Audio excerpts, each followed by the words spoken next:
Ya baik, di sini saya akan menjelaskan mengenai sistem peredaran darah pada manusia.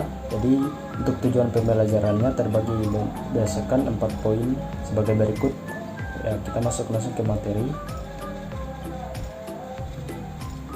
Jadi untuk komponen sistem peredaran darah ini terdiri dari darah, pembuluh darah, dan juga organ jantung.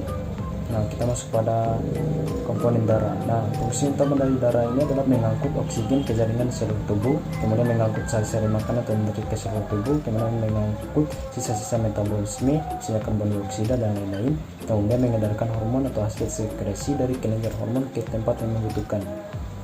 Kemudian untuk plasma darah, jadi merupakan komponen dalam darah, di mana berguna dalam pengaturan tekanan osmosis darah, membawa sel-sel makanan, sisa metabolisme, sekresi dan beberapa gas, dan juga mengandung sekitar 90% air, protein dan senyawa organik lainnya.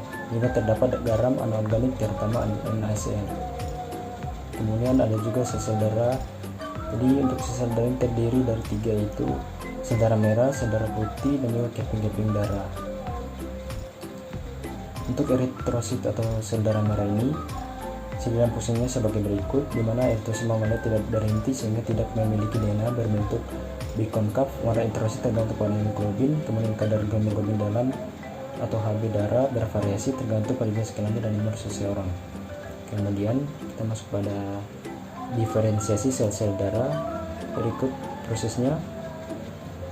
Kemudian kita masuk pada leukosit atau sel darah putih.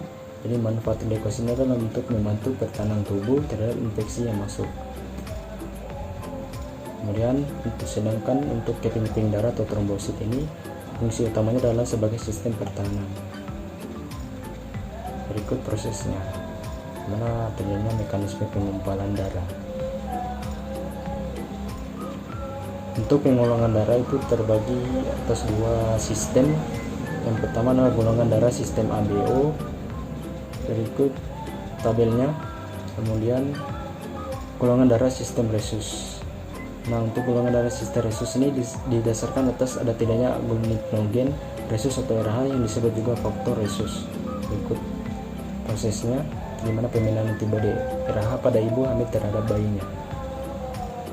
Kemudian untuk transfusi darah, berikut skema transfusi darah, di mana golongan darah O dapat memberikan darahnya ke semua golongan darah sehingga disebut donor universal, sedangkan golongan darah AB disebut resipien universal karena dapat menerima darah dari semua golongan darah. Ini kita masuk pada pembuluh darah. Berikut struktur pembuluh darah, jadi terdiri dari beberapa bagian. Pertama, pembuluh nadi atau arteri, di mana adalah pembuluh yang membawa dari jantung dan mulai mengandung banyak oksigen. Kemudian pembuluh nadi besar atau aorta. Kemudian pembuluh nadi paru-paru atau arteri pulmonalis. Kemudian pembuluh balik atau vena.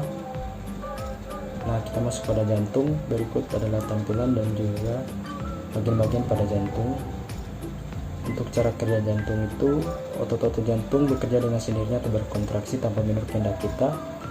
Untuk manusia normal, biasa jantung berkontraksi 72 kali setiap menit dan memompa darah 60 cm/kubik. Siklus jantung terdiri dari periode relaksasi yang dinamakan diastole dan periode kontraksi yang dinamakan sistole. Kemudian kita masuk pada proses peredaran darah pada manusia. Jadi diawali dari peredaran darah kecil, kemudian masuk pada peredaran darah besar. Nah, untuk kelainan dan gangguan pada sistem peredaran darah ini terdiri dari beberapa jenis penyakit, yang dimana pertama itu anemia atau kurang darah, kemudian varises. Varises ini adalah pelebaran pembuluh darah diabetes, kemudian hemoroid atau ambeien. Arteriosklerosis adalah pengerasan pembuluh nadi karena timbulan atau endapan kapur, kemudian atherosklerosis adalah pengerasan pembuluh nadi karena endapan lemak.